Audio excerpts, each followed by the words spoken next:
Hello student, welcome my YouTube channel Mahi biology concept in Hindi पर आप सभी का हार्दिक स्वागत है। तो स्टूडेंट, जो कल की क्लास थी वो हमारी कहाँ पे ख़त्म हुई थी? जो हमने जो कृत्रिम कायिक जनन है जो हम पढ़ रहे थे, उसमें क्या हो गया था, आपके कर्तन हो गया, कटिंग हो गया, दाब लगाना हमने स्टार्ट किया था, जिसके दो पार्ट हो गए। कौन कौन से? टीला दाब और वायु दाब, गुटी लगाना। अब तीसरा जो नंबर आता है वो आपका क्या आता है? रोपण आता है। क्या आता है? रोपण आता है। ठीक है, अब हम पढ़ेंगे कि रोपण किस प्रकार या क्या होता है। ठीक है, इसमें क्या होता है? रोपण।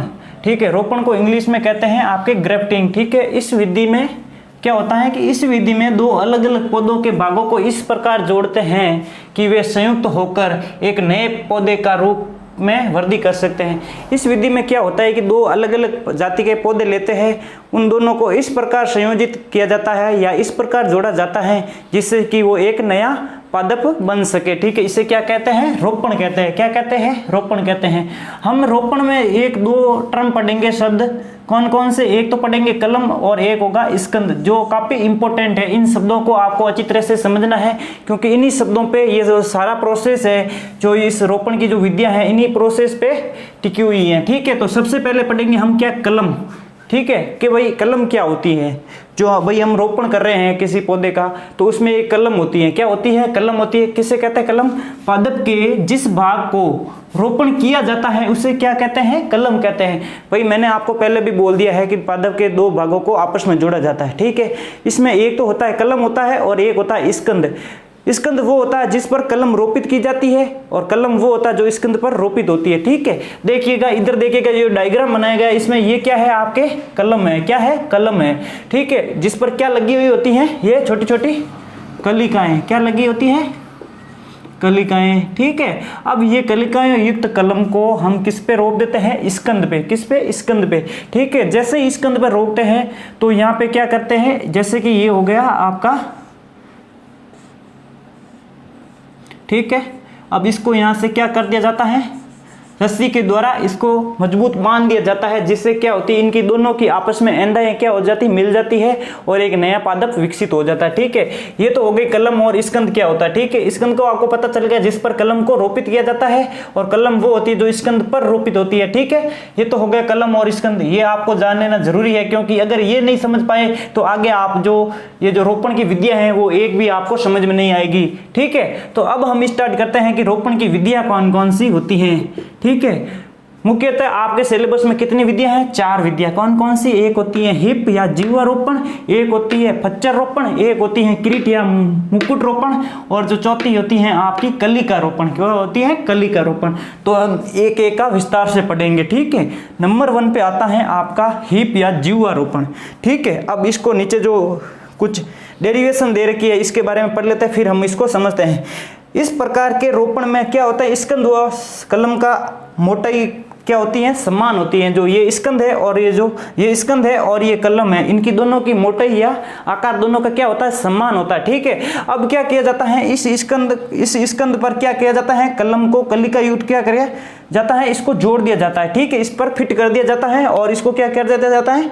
रस्सी से मजबूत बांध दिया जाता है। क्या किया जाता है? रस्सी से मजबूत बांध दिया जाता है। ठीक है, जिसके पश्चात क्या होता है? कुछ दिन पश्चात ये क्या होती है, इस पर ये जो दोनों की आपस में एंडाएं होती हैं वो क्या कर जाती हैं? जुड़ जाती है और एक नया पादप विकसित हो जाता है। ठीक है, नेक्स्ट आता है दोनों को 5 से 8 सेंटीमीटर वी आकार का चीरा लगाकर दोनों को फिट कर कस देकर बांध दिया जाता है, जिससे इनकी एंडाएं जुड़ जाती है। मैंने ये पहले भी बता दिया, इनको वी आकार का चीरा लगा दिया। ठीक है, अब इसको क्या किया? कलम को स्कंद पर रोपित कर दिया। ये है कलम, ये है स्कंद, इसको इस पर रोपित कर दिया। ठीक है, फिर क्या किया? इसको रस्सी से मजबूत बांध दिया। ठीक है, बांध दिया तो क्या होगा? इसके थोड़े दिन पश्चात इसकी क्या करेगी? दोनों की एंडाएं आपस में जुड़ जाएगी। ठीक है, एंडा जुड़ने के पश्चात ये पादप क्या करेगा?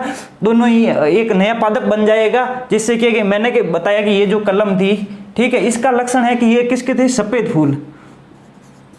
इसमें कैसे थे? सफेद फूल। ठीक है, अब जो ये स्कंद थी, इसका जो लक्षण था ये कैसी थी?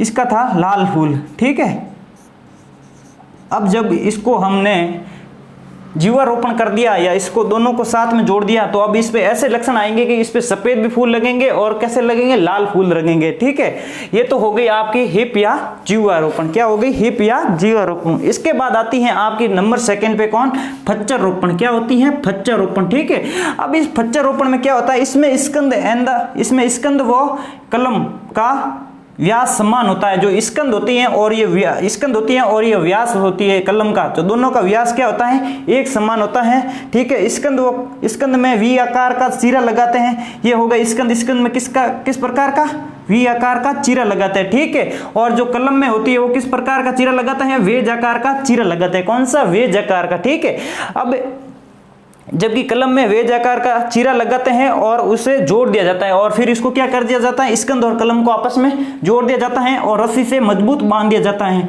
और कुछ दिन पश्चात क्या होती है, इन दोनों की एंदाएं आपस में मिल जाती हैं और एक नया पादप विकसित हो जाता है और उसको किसी दूसरी जगह रोपित कर दिया जाता है। ये क्या कहलाती है, आपकी फच्चर रोपण। क्या कहलाती है, फच्चर रोपण। आपके एग्जाम में 1 नंबर के सवाल में पूछ रहा जाता है फच्चर रोपण क्या होता है, उसको समझाइए। ठीक है, तो आपको ये समझाना है, या बड़े आए क्वेश्चन के रोपण की विधियां को समझाइए, तो ये चारों को आपको समझाना पड़ेगा। ठीक है, इसके बाद आता है आपका किरीट या मुकुट रोपण। क्या होता है, किरीट या मुकुट रोपण। यहाँ पे किरीट और मुकुट का रोपण क्या होता है, इसका नाम से ही पता चलता है। मुकुट का अर्थ होता है जो सेहरा होता है ना, इसमें क्या होता है कि दूल्हे के सेहरे में जिस प्रकार तुरियां लगी हुई होती हैं, उसी प्रकार इसमें क्या होता है, स्कंद के ऊपर कलम की तुरियां लगी हुई होती है। किस प्रकार होती है, देखिए ये क्या है, बड़े आकार का क्या है, सबसे बड़ा है जो क्या है, स्कंद है। क्या है आपका, स्कंद। और इसके जो ऊपर क्या लगी हुई है, कलम लगी हुई है। ठीक है, कलिकाएं। ठीक है, वो कैसी होती हैं, छोटी छोटी तुरियों के समान। जिस प्रकार एक सेहरा होता है या जो सर पे बांधने वाली पगड़ी होती है दूल्हे के, उसके ऊपर जो तुरियां लगी हुई होती है छोटी छोटी, वो तुरियां क्या होती हैं, यहाँ पे कलम के रूप में कार्य करती है। और जो सेहरा होता है, जो सापा होता है, वो क्या कहलाता है, आपका स्कंद कहलाता है। इसीलिए इसे क्या कहा गया है, मुकुट रोपण। मुकुट रोपण उसके जो सेहरे के नाम पे ही पड़ा है कि भाई जिस प्रकार सापा होता है ना, मारवाड़ी सापा, जिस पर तुरा लगा होता है, उसी प्रकार इसी के स्कंद के ऊपर छोटी छोटी कलिकाएं तुरियों के रूप में होती है। इसमें क्या लिखा है, इसमें स्कंद की मोटाई कलम से अधिक होती है। ये तो हो गई, आपको भी पता है ये स्कंद कितना बड़ा है और कलिकाएं कितनी छोटी है। ठीक है, इसके बाद आता है आपका कलिका रोपण। क्या आता है, कलिका रोपण। ठीक है, अब क्या होता है इस कलिका रोपण में, क्या होता है आपके, एक तो होता है आपका स्कंद और दूसरी क्या होती है, ये तो है आपका क्या, स्कंद। ये हो गया आपकी कलिका। ठीक है, अब क्या किया जाता है, स्कंद के ऊपर टी आकार का, कौन सा, टी आकार का चीरा लगाया जाता है। कैसा, टी आकार। ठीक है, टी आकार का चीरा लगाने के पश्चात इसमें क्या की जाती है, छोटी सी कलिका लेकर इस टी के रूप में, यहाँ पे जो टी आकार का चीरा लगाया जाता है, इसमें रोप के इसके ऊपर क्या कर दी जाती है, रस्सी से कसकर बांध दिया जाता है। ठीक है, कसकर बांधने के पश्चात थोड़े दिन बाद ये कलिकाएं क्या होती हैं, और ये जो दोनों के लक्षण है एक ही पौधे में विकसित हो जाते हैं। ठीक है, अब आता है इस विधि में एक कलिका को रोपण किया जाता है। किसको, एक कलिका ही रोपण किया जाता है। इसमें किसके, टी आकार का चीरा लगाकर एक ही कलिका, कौन सी, ये ऊपर वाली। ठीक है, स्कंद की छाल में टी आकार का चीरा लगाकर इसमें कलम रोपित कर दिया जाता है। ये मैंने आपको पहले भी बता दिया, टी आकार का चीरा लगाकर इसमें कलिका को या कलम को रोपित कर दिया जाता है। इसे क्या कहते हैं, कलिका रोपण। ठीक है, ये हो गई आपकी चारों विधियां, कौन कौन सी, हिप या जीवारोपण, फच्चर रोपण, किरीट या मुकुट रोपण, इसके बाद कलिका रोपण हो गई। ठीक है, ये तो हो गया हमारा रोपण और अलैंगिक जनन। यहाँ पे क्या होता है, आपके समाप्त होता है। इसके बाद जो आएगा आपका नेक्स्ट टॉपिक का है लैंगिक जनन या सेक्सुअल रिप्रोडक्शन। ठीक है, तो यहाँ पे आपको सारी चीज समझनी है और आप यहाँ पे क्या कर लेना, आपको नोट्स बनाते हैं, या तो आप इसकी स्क्रीनशॉट ले लो या फिर आप इसके नोट्स बना लो। ठीक है, तो अब अगला जो टॉपिक स्टार्ट करने जा रहे हैं वो कौन सा है, आपका लैंगिक जनन। कौन सा, अब हमारा अलैंगिक जनन खत्म होने के बाद क्या स्टार्ट होता है, लैंगिक जनन। ठीक है, अब ये लैंगिक जनन किसके द्वारा संपन्न होता है, लैंगिक जनन क्या किसके द्वारा संपन्न होता है, पुष्पों द्वारा संपन्न होता है। ठीक है, अब आता है पुष्प एक क्या होता है, रूपांतरित पर्व होता है। क्या होता है, रूपांतरित पर्व होता है। और आवृतबीजी पादपों में लैंगिक जनन किसके द्वारा होता है, पुष्पों द्वारा होता है। क्योंकि एक परिपक्व पुष्प के अंदर क्या होते हैं, नर युग्मक मादा युग्मक उपस्थित होते हैं। ठीक है, आपने पहला पढ़ा कि अलैंगिक जनन क्या होता है। अलैंगिक जनन में क्या होती थी, आवश्यक घटनाएं नहीं होती थी। आवश्यक घटनाएं क्या, उसमें नर युग्मक और मादा युग्मक नहीं होते थे और युग्मक संलयन भी नहीं होता था। लेकिन जब हम लैंगिक जनन पढ़ेंगे तो उसमें क्या होगा, नर युग्मक भी बनेगा, मादा युग्मक भी बनेगा और उसमें क्या होगी, संलयन की क्रिया भी होगी। ठीक है, अब ये नर युग्मक और मादा युग्मक हम आगे पढ़ेंगे। इससे पहले पढ़ लेते हैं कि लैंगिक जनन की जो आवश्यक चक्र होते हैं, जो पुष्प होता है, लैंगिक जनन का जो सारी घटनाएं किसमें होती है, पुष्प में संपन्न होती है। तो हम पुष्प के बारे में थोड़ा बहुत जान लेते हैं। ठीक है, अवधविधि पादपों में लैंगिक जनन किनके द्वारा होता है, पुष्पों द्वारा होता है। पुष्प एक वृंत पर लगा होता है जिसे क्या कहते हैं, पुष्प वृंत कहते हैं।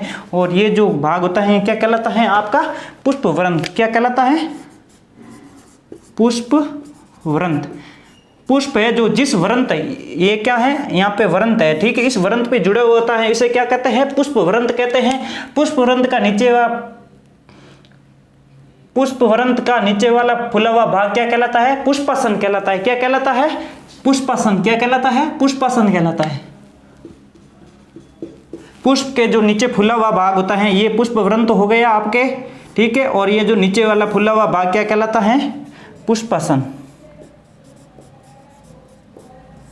ठीक है, इसके बाद आता है आपका एक विकसित पुष्प कितने भागों से मिलकर बना होता है, 4 भागों से मिलकर बना होता है। एक जो परिपक्व लैंगिक जनन में पुष्प भाग लेगा वो कितने भागों से मिलकर बना होता है, आपके मुख्यतः 4 भाग हो गए। नंबर 1 पे आता है बाह्यदलपुंज, जिसे इंग्लिश में कहते हैं कैलेक्स, और दलपुंज दूसरा नंबर आता है आपका दलपुंज, जिसे कहते हैं कोरेला।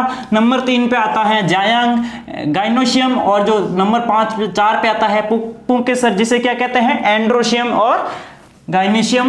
नर मादा जननांग जायांग है जो क्या होती है, गाइनोशियम, और जो पुंकेसर होता है वो क्या होता है आपका, एंड्रोशियम। ठीक है, अब हम पढ़ेंगे पुष्प की संरचना। ठीक है, पुष्प की संरचना है मुख्यतः 4 भागों से मिलकर बनी होती है, बाह्यदलपुंज, दलपुंज और जायांग और पुंकेसर।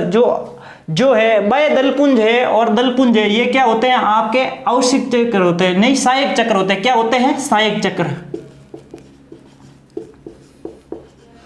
किसी पुष्प के अंदर बाह्य दलपुंज और दलपुंज क्या होते हैं, सहायक चक्र होते हैं। अब ये सहायक चक्र क्यों होते हैं, क्योंकि जो लैंगिक जनन में जो सेक्सुअल क्रिया में कौन भाग लेंगे, आपके एंड्रोशियम और गाइनोशियम, जायांग या पुंकेसर भाग लेते हैं। लेकिन ये जो बाह्य दलपुंज और दलपुंज होते हैं ये क्या होते हैं, सहायक चक्र होते हैं। ये सहायक चक्र क्यों होते हैं, क्योंकि ये इनके द्वारा क्या किया जाता है, जो लैंगिक जनन वाले भाग लेते हैं जायांग और पुंकेसर, इनकी क्या करते हैं, सुरक्षा करते हैं। क्या करते हैं, इनको सुरक्षा प्रदान करते हैं, इसलिए इसे क्या कहा गया है, सहायक चक्र कहा गया। जबकि आवश्यक चक्र कौन कौन से हो गए, जायांग और पुमंग या एंड्रोशियम और गाइनोशियम। ठीक है, अब हम पढ़ेंगे क्या, पुष्प की स्ट्रक्चर या संरचना। ठीक है, पुष्प देखिए, पुष्प में सबसे ज्यादा क्या होते हैं, सबसे पहले आपको क्या पढ़ना है, नंबर 1 पे क्या पढ़ना है, बाह्यदलपुंज। क्या पढ़ना है, बाह्यदलपुंज। ठीक है, ये पुष्प के जो हरे हरे भाग के, जो पुष्प के सबसे नीचे लगे होते हैं, हरे होते हैं, 5 होते हैं संख्या में, क्या होते हैं, ये बाह्यदलपुंज होते हैं। क्या होते हैं, बाह्यदलपुंज होते हैं। और बाह्यदलपुंज की एक इकाई को क्या कहते हैं, बाह्यदल कहते हैं। क्या कहते हैं, बाह्यदल।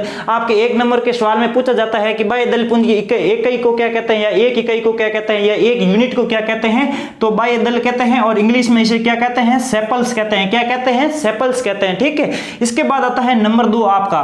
नंबर 2 आपका क्या आता है, और ये सामान्यतः ये भी पूछ लिया जाता है कि बाह्यदलपुंज कैसे रंग के होते हैं, किस प्रकार के रंग के बने होते हैं। तो ज्यादातर पादपों में कैसे होते हैं, ये हरे रंग के होते हैं। कैसे होते हैं, हरे रंग के होते हैं। इसके बाद आता है आपका दलपुंज। क्या आता है, दलपुंज, जिसे क्या कहते हैं इंग्लिश में, कोरेला। ठीक है, अब ये कोरेला होता है जो किस प्रकार के पुष्प में, ये पुष्प में किस प्रकार विन्यासित होता है, ये जो पुष्प का जो पंखुड़ियां होती हैं, जो हम कोई भी पुष्प देखते हैं उसकी जो पंखुड़ियां होती है वो क्या कहलाती हैं, दलपुंज कहलाती हैं। क्या कहलाती हैं, दलपुंज। ठीक है, अब इस दलपुंज की एक इकाई को क्या कहा जाता है, आपके दल या पेटल्स। क्या कहा जाता है, पेटल्स। ठीक है, अब आपको याद कैसे रखना है सेपल्स और पेटल्स को। एक पुलिस में पोस्ट होती है कौन सी, एसपी। कौन सी, एसपी। ठीक है, एसपी का मतलब, एस का मतलब हो गया सेपल्स जो सबसे नीचे होते हैं दलपुंज, और जो पेटल्स है वो उसके ऊपर होते हैं दलपुंज। इस प्रकार आपको याद रखने की जो ट्रिक है वो क्या है, एसपी। एस का मतलब सेपल्स और पी का मतलब आपके पेटल्स। ठीक है, ये तो हो गया बाह्य दलपुंज और दलपुंज हो गया, ठीक है। अब ये जो बाह्य दलपुंज और दलपुंज होते हैं वो संख्या में कितने होते हैं, जितने बाह्य दलपुंज होंगे उतने ही कितने होंगे, उतने ही क्या होंगे, दलपुंज होंगे। मानना कि ये जो बाह्य दलपुंज की संख्या कितनी है, 5 है, ठीक है, तो दलपुंज भी कितने होंगे, 5 होंगे। और ये जो दलपुंज क्या करते हैं, पुष्प की क्या करते हैं, सौंदर्य को बढ़ाते हैं, सौंदर्य, पुष्प को सौंदर्यता प्रदान करते हैं, जिसके कारण क्या इसकी जो मधुमक्खियां हैं, कीट पतंगे इस पर आके बैठते हैं, ठीक है। अब ये कीट पतंग बैठेंगे तो ये क्या करेंगे, पर परागण की क्रिया करेंगे, जिसके क्या जो इस नर जननांग के वर्तिकाग्र पर क्या करेंगे, इसके द्वारा जो परागकोश से क्या करेंगे, नहीं, मादा जननांग के वर्तिकाग्र पर बैठेंगे, किसके द्वारा, यहां से परागकोश से परागकण को लेकर कहां पे लेके आएंगे, वर्तिकाग्र। ये क्या कहलाती है, परागण की क्रिया कहलाती है, ठीक है। इसके बाद हम पढ़ेंगे बाह्य दलपुंज हो गया, दलपुंज हो गया। इसके बाद हम पढ़ेंगे क्या, वर्तिकाग्र। नंबर 3 पे आता है आपका जायांग, ठीक है। जायांग में क्या होते हैं, स्त्री के शरीर से जायांग को मादा भाग भी कहते हैं या गाइनोसम भी कहते हैं। अब इसमें कौन कौन से भाग सहायक होते हैं जायांग में, एक तो होता है वर्तिका, एक होता है वर्तिकाग्र, एक होता है आपका अंडाशय या ओवेरी, ठीक है। ये हो गया आपका वर्तिका, ये वर्तिकाग्र, ये हो गया आपका वर्तिका, ये हो गया आपका ओवेरी या अंडाशय, ठीक है। अब ये तीनों भाग मिलकर किसका निर्माण करते हैं, स्त्री केसर या जायांग का, किसका, स्त्री केसर या जायांग का, ठीक है। अब आता है कि जायांग की एक इकाई क्या होती है, जो स्त्री केसर की एक यूनिट होती है उसे क्या कहते हैं, अंडप कहते हैं या ओवल्स कहते हैं, क्या कहते हैं, अंडप कहते हैं, ठीक है। ये जो अंदर उपस्थित होती है स्त्री, जो जायांग का भाग है अंडाशय, ठीक है, ये क्या कहलाता है, अंडाशय कहलाता है। अंडाशय में क्या होते हैं, ओवेल या अंडप होते हैं, ठीक है। इसकी एंड्रोशियम नहीं सॉरी गाइनोशियम की एक यूनिट होती है, ठीक है। इसके बाद आता है आपका क्या, पुमंग। नंबर 4 पे क्या आता है, पुमंग, ठीक है। पुमंग क्या होते हैं, पुमंग होते हैं नर जननांग, क्या होते हैं, नर जननांग या पुंकेसर होते हैं, ठीक है। इस पुंकेसर में क्या होते हैं, एक तीन, ये भी कितने भागों से मिलकर बना होता है, 3 भाग। कौन कौन से, सबसे ऊपर होता है परागकोश, परागकोश जिस भाग से जुड़ा हुआ था उसे कहते हैं योजी, और योजी के नीचे एक लंबी तंतुनुमा संरचना होती है जिसे क्या कहा जाता है, पुतंतु कहते हैं। जैसे ये देखिए, ये कोई पुष्प है, ठीक है, पुष्प है, ये क्या भाग हो गया, परागकोश हो गया। परागकोश जिस भाग से जुड़ा हुआ था उसे क्या कहते हैं, योजी कहते हैं। और योजी जिस भाग से एक जो लंबी तंतुनुमा संरचना निकलती है जिसे क्या कहते हैं, पुतंतु कहते हैं। और ये जो तीनों मिलकर क्या बनाते हैं, आपके पुमंग, क्या बनाते हैं, पुमंग बनाते हैं। और इस पुमंग की एक इकाई या एक यूनिट कौन सी होगी, पुंकेसर, क्या कहलाती है, पुंकेसर कहलाती है। और जो ये दोनों चक्र है क्या होते हैं, आवशिक चक्र होते हैं, क्योंकि इनके यही जो आवशिक चक्र है कौन कौन से, पुमंग और जायांग दोनों मिलकर क्या करते हैं, लैंगिक जनन की क्रिया को संपन्न करते हैं। क्या करते हैं, लैंगिक जनन की क्रिया को संपन्न करते हैं। अब ये लैंगिक जनन की क्रिया किस प्रकार संपन्न होती है, ये हम यूनिट नंबर 2 में पढ़ेंगे। यूनिट नंबर 1 में आपको केवल लैंगिक जनन का इंट्रोडक्शन ही दिया हुआ है। एक शब्द आता है अपूर्ण पुष्प, क्या आता है, अपूर्ण पुष्प। अब ये अपूर्ण पुष्प क्या होता है, इसकी डेफिनेशन कई बार पूछ ली जाती है या परिभाषा पूछ ली जाती है, ठीक है। अब ये अपूर्ण पुष्प क्या होता है, यदि पुष्प के 4 भागों में से एक भी भाग अनुपस्थित हो तो उसे क्या कहते हैं, अपूर्ण पुष्प। अब आपके सबको ध्यान होगा चार प्रमुख भाग कौन कौन से हो गए, एक तो हो गया आपका बाह्य दलपुंज, दूसरा हो गया दलपुंज, तीसरा हो गया जायांग और चौथा हो गया पुमंग। अगर इन चारों भागों में से एक भी भाग अनुपस्थित है तो वो क्या कहलाएगा, अपूर्ण पुष्प कहलाएगा। क्या कहलाएगा, अपूर्ण पुष्प कहलाएगा, क्योंकि उनमें से एक भाग अनुपस्थित है। इसके बाद आता है पूर्ण पुष्प, क्या आता है, पूर्ण पुष्प। और इस हम अपूर्ण पुष्प के उदाहरण कौन कौन से हो गए, आपके सरसों और टमाटर क्या है, अपूर्ण पुष्प के उदाहरण हैं। इसके बाद आता है आपका पूर्ण पुष्प या परिपक्व पुष्प, ठीक है। इसमें क्या होता है, चारों भाग उपस्थित होते हैं, कौन कौन से, स्त्री केसर, गाइनोसियम, पुंकेसर, एंड्रोशियम, पुमंग नहीं सॉरी कैलिक्स, बाह्य दलपुंज और कोरेला दलपुंज। ये तीनों अगर चारों उपस्थित हो तो वो क्या कहलाता है, पुष्प आपके पूर्ण पुष्प कहलाता है। और इसके जो उदाहरण है कौन कौन से, लौकी, पपीता इत्यादि, ठीक है। ये तो हो गई आपकी पुष्प की संरचना, ठीक है। इसके बाद आपको क्या पढ़ना है, लैंगिक जनन में जो भाग ले, नर युग्मक पढ़ेंगे, उसके बाद मादा युग्मक पढ़ेंगे, नर जननांग जो पुंकेसर का निर्माण कैसे होता है या परागकोश का निर्माण कैसे होता है, परागकोश के अंदर परागकण किस प्रकार बनते हैं, ठीक है। उसके बाद पढ़ेंगे मादा जननांग, क्या गुरु बीजाणुधानी, गुरु बीजाणुधानी में जो अंडाणु है वो किस प्रकार बनता है, ओवल्स किस प्रकार बनता है, ये अगली वाली यूनिट में हम पढ़ेंगे, ठीक है। इस यूनिट में आपको, पहली यूनिट में आपको इतना ही पढ़ना है, ठीक है। धन्यवाद क्लास। आप मेरे इस वीडियो को लाइक करें, शेयर करें और सब्सक्राइब करें चैनल को और बेल आइकॉन दबाएं, जिससे कि आपकी जो मेरी नेक्स्ट क्लास होगी उसका नोटिफिकेशन आपके पास जल्दी आ जाए, ठीक है। धन्यवाद क्लास।